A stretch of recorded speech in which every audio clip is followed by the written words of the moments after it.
Hello friends, welcome to study IQ. और मैं मुकुल खरबंदा इस इकोनॉमिक सर्वे की सीरीज़ में आज तीसरी वीडियो लेके आया हूँ और इसमें मैं आज चैप्टर 2 डिस्कस करूँगा आपसे। तो स्टार्ट करते हैं। पहले देखते हैं इंडिया के इकोनॉमिक विजन के बारे में, जो कि आज़ाद हिंदुस्तान ने 1950s में देखा था। और इस जर्नी को इंडिया ने जो स्टार्ट की थी इकोनॉमिक जर्नी, उसको हम दो फेज़ में डिवाइड करके स्टडी करेंगे। पहला टिल 1991 और दूसरा आफ्टर 1991। टिल 1991 जो भी देश में इकोनॉमिक एक्टिविटी होती थी वो प्राइमरीली गवर्नमेंट के हाथ में होती थी, गवर्नमेंट या उनकी कंपनियों के हाथ में होती थी। अगर आपको सीमेंट बनानी है तो वो सरकार बनाएगी, राष्ट्रीय इस्पात निगम लिमिटेड। हवाई जहाज बनाना है तो हिंदुस्तान एरोनॉटिक्स लिमिटेड। फ़ोन के लिए MTNL। और ऐसे कितनी सरकारी कंपनियां थी और लगभग हर काम सरकार या उसके कंपनियां ही करती थी। तो मेन जो आइडियोलॉजी थी वो थी सोशलिज्म की, इकोनॉमिक नेशनलिज्म और प्रोटेक्शनिज्म। तीनों का मतलब समझते हैं। पहले इकोनॉमिक नेशनलिज्म। इकोनॉमिक नेशनलिज्म का मतलब था कि देश के अंदर ही जो कुछ बनेगा हम वही यूज़ करेंगे, बाहर से रिलेशंस कम रखेंगे, इंपोर्ट एक्सपोर्ट पे ज़्यादा डिपेंडेंट नहीं रहेंगे। इसको एक और वर्ड से कहा जाता है ऑटार्की। ऑटार्की का मतलब होता है सेल्फ सफिशिएंसी। जो देश में बनेगा वही कंज्यूम किया जाना चाहिए, बाहर पे ज़्यादा रिलायंस नहीं होनी चाहिए। एक्सपोर्ट्स ज़्यादा हों तो भी ठीक है, नहीं तो कम पे भी देश काम चला लेगा। प्रोटेक्शनिज्म का मतलब था हम डोमेस्टिक इंडस्ट्रीज़ को प्रोटेक्ट करेंगे और बाहर से ज़्यादा सामान यहाँ पे नहीं आने देंगे। Socialism, social welfare main motive था। पॉवर्टी एलिमिनेशन, एजुकेशन, हेल्थ, ये मेन पर्पजेस थे इकोनॉमी को चलाने के। और 1991 के बाद इन तीनों को रिजेक्ट कर दिया गया। ओपन ट्रेड, ओपन कैपिटल और reliance on private sector. Private sector को ज़्यादा प्रमोशन दी गई। सीमेंट बनाने के लिए प्राइवेट सेक्टर, हवाई जहाज बनाने के लिए प्राइवेट सेक्टर, फ़ोन के लिए कई कंपनीज आई जैसे वोडाफोन, एयरटेल एटसेट्रा। कैपिटल को आसान बना दिया कि एक जगह से दूसरी जगह जाना, बाहर से कैपिटल आने लगी। फॉरेन डायरेक्ट इन्वेस्टमेंट को प्रमोट किया गया कि बाहर से निवेश हिंदुस्तान में आए और उससे ग्रोथ हो। ओपन ट्रेड, व्यापार खुला कर दिया गया, बाहर से आपके लिए महंगी चीज़ें मंगवाना आसान हो गया। आप गाड़ी या कोई और चीज़ बहुत आसानी से कम कस्टम ड्यूटी दे के मंगवा सकते थे। अब समझने की कोशिश करते हैं कुछ ऐसे कदम जो कि सरकार ने पिछले 2 साल में उठाए हैं ताकि प्राइवेट सेक्टर को ज़्यादा ईजी हो सके बिजनेस करना, ईज ऑफ डूइंग बिजनेस बढ़ सके। सबसे पहला कदम बैंकरप्सी कोड। बैंकरप्सी कोड के लिए पहले मैं बैंकरप्सी का मतलब समझना पड़ेगा और उसके लिए मदद लेंगे इनकी।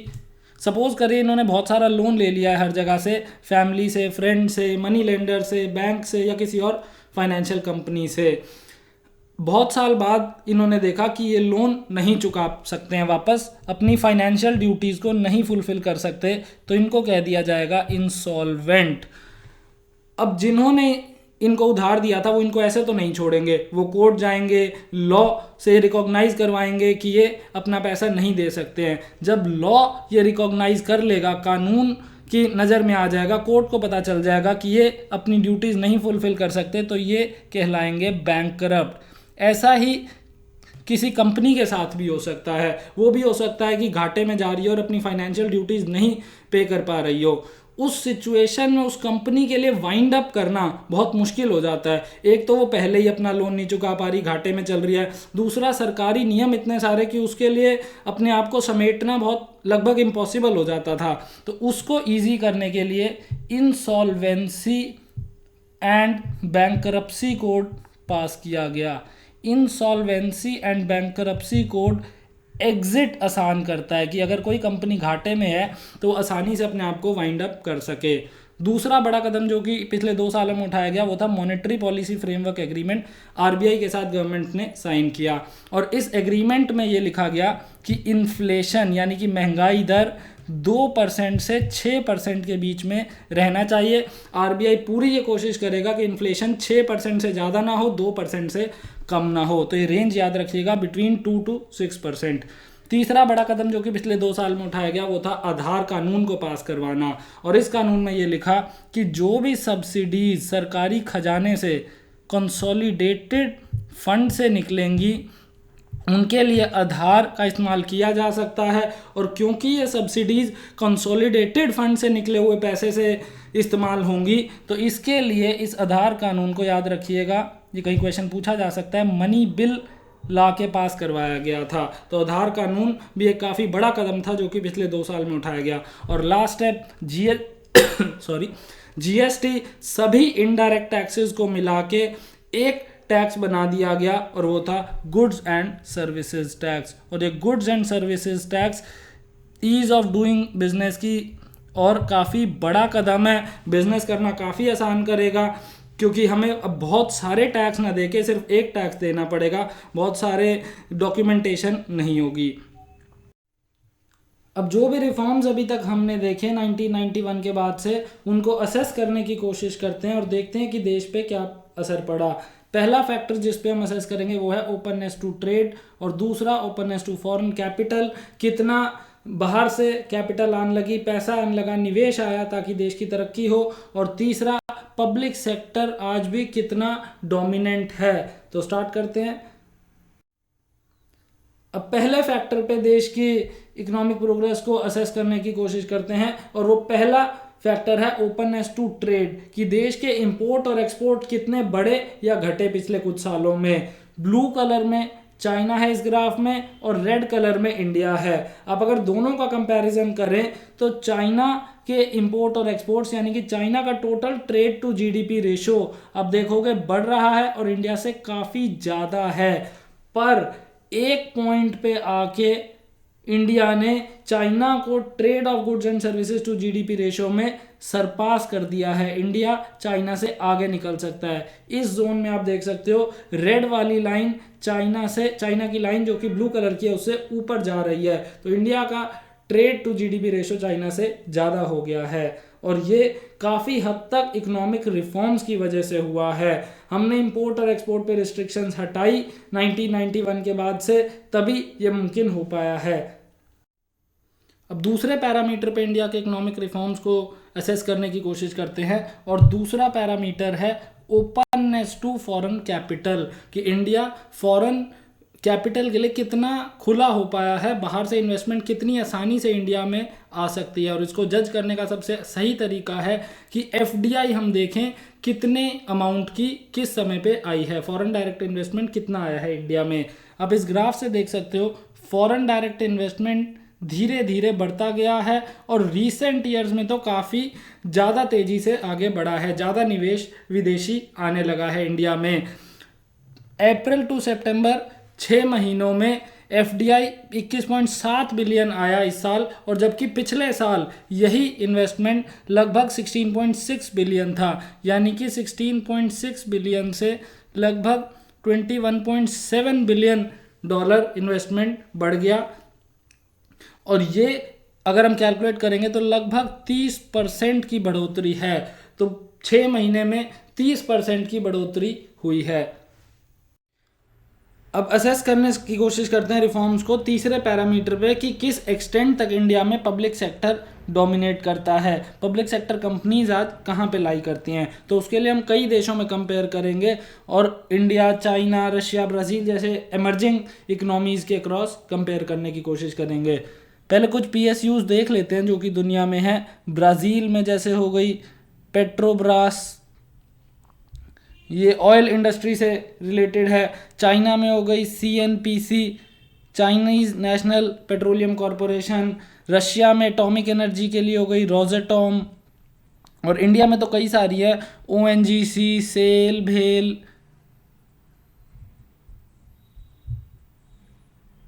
Steel authority of India limited, gas authority of India limited, oil and natural gas corporation, और ऐसी कई सारी। अब इन ग्राफ्स में अगर हम कंपेयर करें तो आप देख सकते हो इंडिया सेल्स में, टोटल सेल्स जो कि पीएसयूज की हुई है उसमें सेकंड नंबर पे है, एसेट्स में थर्ड नंबर पे है, प्रॉफिट्स में पहले नंबर पे है, क्योंकि कई ऑयल वगैरह की कंपनीज इंडिया में काफ़ी ज़्यादा मुनाफा कमाती हैं, और मार्केट वैल्यू में तो एग्जैक्टली मिडल पे है। तो अगर हम कोई कंक्लूजन निकालना चाहें तो ये निकाल सकते हैं कि इमर्जिंग इकोनॉमीज़ में इंडिया लगभग मिडल में लाई करता है। यहाँ पे भी एसेट्स में भी, यहाँ पे भी सेकंड में लाई करता है, प्रॉफिट्स में फर्स्ट पे लाई करता है। अब इसी पैरामीटर पे आगे देखते हैं कि किस एक्सटेंट तक इंडिया में पब्लिक सेक्टर एंटरप्राइजेज डोमिनेट करते हैं, सरकारी कंपनियां कितनी डोमिनेट करती हैं। और पीछे अभी हमने देखा और उससे कंक्लूजन निकालते हैं कि इंडिया मिडल में लाई करता है एमर्जिंग इकोनॉमीज जैसे कि ब्राज़ील, चाइना, रशिया, मलेशिया, इन सब में देखें तो इंडिया काफ़ी बीच में लाई करता है। और इसकी मेन जो वजह है कि इंडिया में प्राइवेट सेक्टर भी एग्जिस्ट करता है और पब्लिक सेक्टर भी एग्जिस्ट करता है। पब्लिक सेक्टर की कंपनीज जैसे कि civil aviation sector, telecommunication sector, financial services sector, इन सब में आज भी कायम है और इन्हीं सेक्टर्स में प्राइवेट कंपनीज को भी इनविटेशन दिया गया है। सिविल एविएशन में आप देख सकते हो एयर इंडिया एक सरकारी कंपनी है और साथ ही साथ प्राइवेट एयरलाइंस भी हैं जैसे स्पाइस जेट हो गई, ब्रिटिश एयरवेज हो गई, एट्सेट्रा। टेलीकम्युनिकेशंस में सरकारी MTNL भी है और private brands idea, Vodafone, Airtel ये सब भी है। फाइनेंशियल सर्विसेज में सरकारी बैंक्स, पब्लिक सेक्टर बैंक्स जैसे कि state bank of India, Punjab national bank, bank of Baroda ये सब भी हैं और प्राइवेट बैंक्स भी साथ ही साथ ऑपरेट करते हैं। तो पब्लिक सेक्टर और प्राइवेट सेक्टर दोनों को एग्जिस्ट करते हैं। को एग्जिस्ट का मतलब है साथ में एग्जिस्ट करना। अब देखते हैं इंडिया की कुछ अचीवमेंट्स के बारे में जो कि इंडिया ने पिछले कुछ सालों में देखी हैं। इसके लिए हम इंडिया और वर्ल्ड का ग्राफ कंपेयर करेंगे 1991 के बाद कैसा रहा।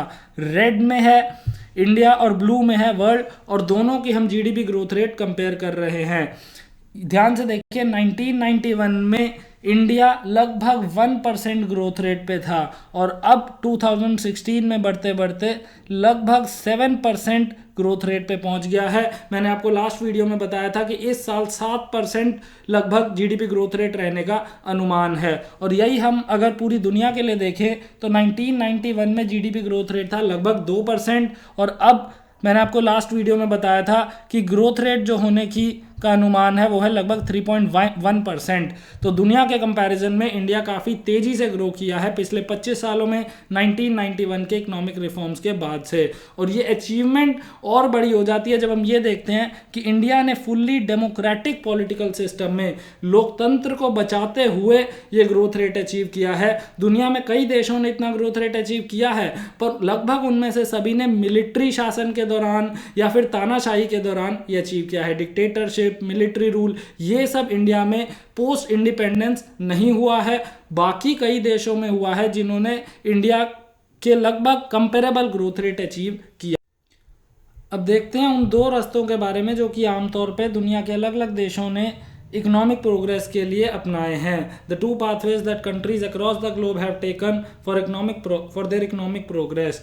पहला रास्ता जो कि USA ने अपनाया कि इसमें इकोनॉमिक और पॉलिटिकल डेवलपमेंट धीरे धीरे आगे बढ़ती रहे। इसका मतलब देश धीरे धीरे प्रोग्रेस करे और साथ ही साथ लोगों को वोटिंग राइट्स दिए जाने शुरू हो गए। बराबरी आज़ादी के समय नहीं थी USA में, धीरे धीरे आगे बढ़ी। 1920s में वुमेन को वोटिंग राइट्स दिए गए और 1964 में ब्लैक्स को वोटिंग राइट्स दिए गए। तो आज़ादी के टाइम पे अमेरिका में सभी के पास वोटिंग राइट नहीं थे, सफरेज नहीं था।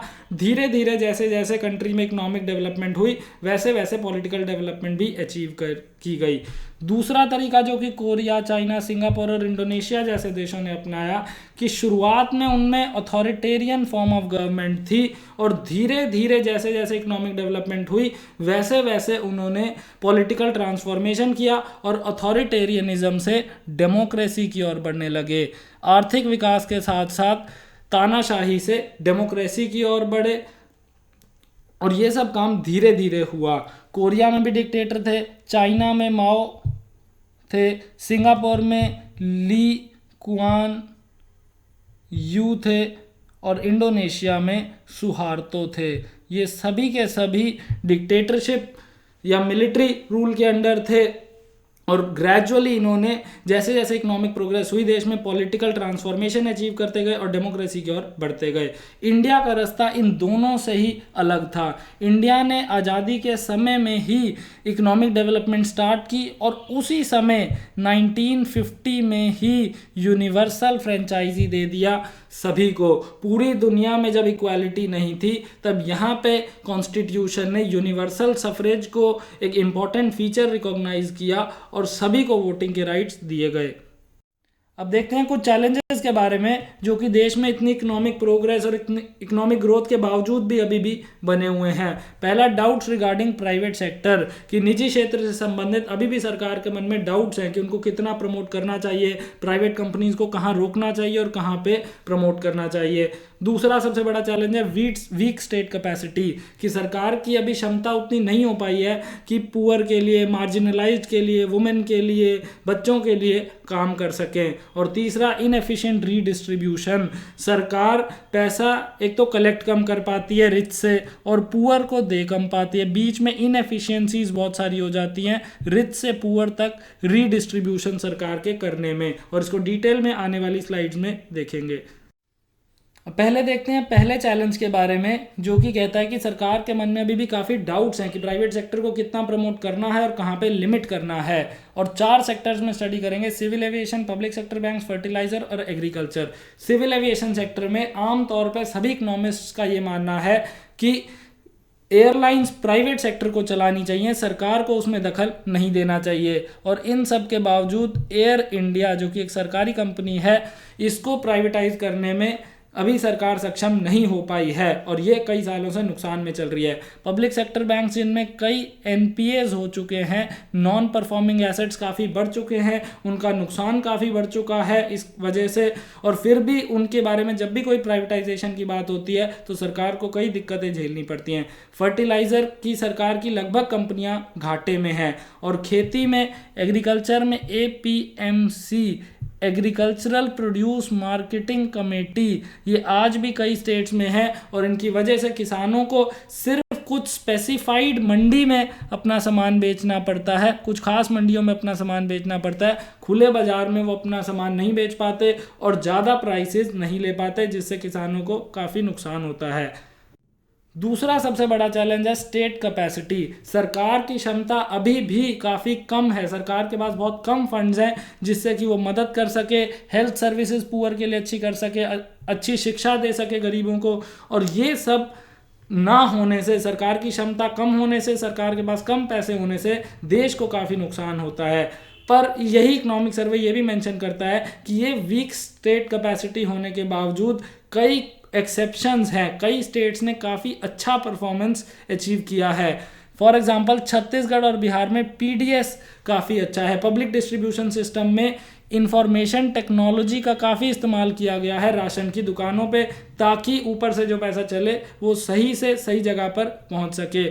मध्य प्रदेश में एग्रीकल्चर के क्षेत्र में काफ़ी अच्छे से ग्रोथ रेट अचीव की गई है, ओवर 10% ग्रोथ रेट अचीव की गई है मध्य प्रदेश में कई साल तक, जो कि काफ़ी रिमार्केबल है। और ये और भी रिमार्केबल हो जाता है जब आपको ये बताऊं कि पिछले कुछ सालों में पूरे इंडिया में सिर्फ लगभग 1% ग्रोथ रेट अचीव किया गया है, जो कि काफ़ी कम है। हरियाणा में केरोसिन फ्री ड्राइव काफ़ी सक्सेसफुली चली और पिछले साल जब मैंने न्यूज़ सुनी थी तो वहाँ के सीएम खट्टर साहब ने ये कहा था कि अगले साल तक हम हरियाणा को केरोसिन फ्री कर देंगे और लगभग सब जगह एलपीजी पहुँचा देंगे। अब देखते हैं तीसरे सबसे बड़े चैलेंज के बारे में, जो कि देश में इतनी तरक्की के बावजूद अभी भी बना हुआ है, इनएफिशिएंट रीडिस्ट्रीब्यूशन, जिसका मतलब है कि सरकार एक तो रिच से पैसा ले पाने में काफ़ी इनएफिशिएंट है। बहुत सारे रिच बिना टैक्सेस दिए ही सरकार को बच जाते हैं और सरकार भी जो फंड्स कलेक्ट करती है उसमें सभी पुअर के लिए वेलफेयर स्कीम्स नहीं बना पाती, कुछ पुअर तक स्कीम नहीं पहुंच पाती और ऊपर से ज़्यादा पैसा चलने के बाद पुअर तक काफ़ी कम पैसा पहुंच पाता है। और इसमें 3 बड़े एरर्स जो कि ये चैप्टर मेंशन करता है। पहला, एक्सक्लूजन एरर्स, कि जो पुअर सही में स्कीम्स को डिजर्व करते हैं, जो पुअर सही में जिनका बनता है कि वो फ्री एजुकेशन लें, फ्री फूड ग्रेन्स लें, उनको बेनिफिट्स नहीं मिल पाते हैं। दूसरा, इंक्लूजन एरर्स कि जिनको नहीं मिलने चाहिए, जो एक्चुअल में पुअर नहीं है, वो फर्जी राशन कार्ड बना के या कुछ और फर्जी इनकम सर्टिफिकेट बनवा के सरकारी बेनिफिट्स ले जाते हैं। और तीसरा, लीकेजेस कि गवर्नमेंट एम्प्लॉयज़ खुद ही बीच में से करप्शन और इनएफिशिएंसी की वजह से पैसा रख लेते हैं, ऊपर से ज़्यादा चलता है, बीच में ऑफिसर्स और जूनियर्स की जेब में काफ़ी सारा चला जाता है, जो कि एक बहुत बड़ी दिक्कत है और इसलिए इनएफिशिएंट रीडिस्ट्रीब्यूशन है। अब देखते हैं इस चैप्टर के कंक्लूजन के बारे में, जो कि इंडिया को प्रिकॉशियस एंड क्लीवेज्ड सोसाइटी कहते हैं। प्रिकॉशियस का मतलब पहले हमें समझना पड़ेगा। प्रिकॉशियस का मतलब होता है कोई ऐसी चीज़ या कोई पर्सन या कोई देश जिस पे काफ़ी जल्दी, काफ़ी अर्ली स्टेज में बहुत बड़ी जिम्मेदारियां डाल दी गई हों। इंडिया को प्रिकॉशियस इसलिए कहा गया है क्योंकि हम जब आज़ाद हुए तो काफ़ी इलिटरेसी, काफ़ी पॉवर्टी के बावजूद हमने यूनिवर्सल एडल्ट फ्रेंचाइजी और कई बड़ी अचीवमेंट्स की हैं। आपको पता होगा, पॉलिटी में आपने देखा होगा, आर्टिकल 326 इंडियन कॉन्स्टिट्यूशन का ये कहता है कि यूनिवर्सल एडल्ट फ्रेंचाइजी होगा। यूनिवर्सल एडल्ट फ्रेंचाइजी का मतलब है कि इंडिया में रहने वाले सभी एडल्ट लोगों को, इर्रिस्पेक्टिव ऑफ उनकी कास्ट क्या है, उनका धर्म क्या है या उनका जेंडर क्या है, उनको वोटिंग राइट्स मिलेंगे। और across the religion, region, caste, gender, class India में इकोनॉमिक प्रोग्रेस करवाई गई है। और दूसरा वर्ड क्लीवेज इंडिया को इसलिए कहा गया है क्योंकि इंडिया में डिफरेंसेस काफ़ी सारे हैं। क्लीवेज का मतलब होता है डिफरेंसेस, लैंग्वेज के बेसिस पे काफ़ी डिफरेंसेस हैं, अलग अलग भाषा के लोग रहते हैं। शेड्यूल 8 कॉन्स्टिट्यूशन में काफ़ी सारी भाषाएं लिखी हुई हैं, कई सारे धर्म हैं, कई सारी कास्ट, जेंडर और क्लासेस हैं। अब आज की वीडियो पे बेस्ड मैं आपसे क्वेश्चन पूछना चाहूँगा जिसका आंसर आप नीचे कमेंट्स में लिख सकते हैं। Question, which of the following is true? और 4 ऑप्शन। पहला, India's trade to GDP ratio has never surpass China's trade to GDP ratio. दूसरा option, India's area is greater than that of China. Option C, India has never been under non democratic regime in last 60 years। और option D, China has never been under non democratic regime in last 60 years। आप अपना answer नीचे comments में लिख सकते हो।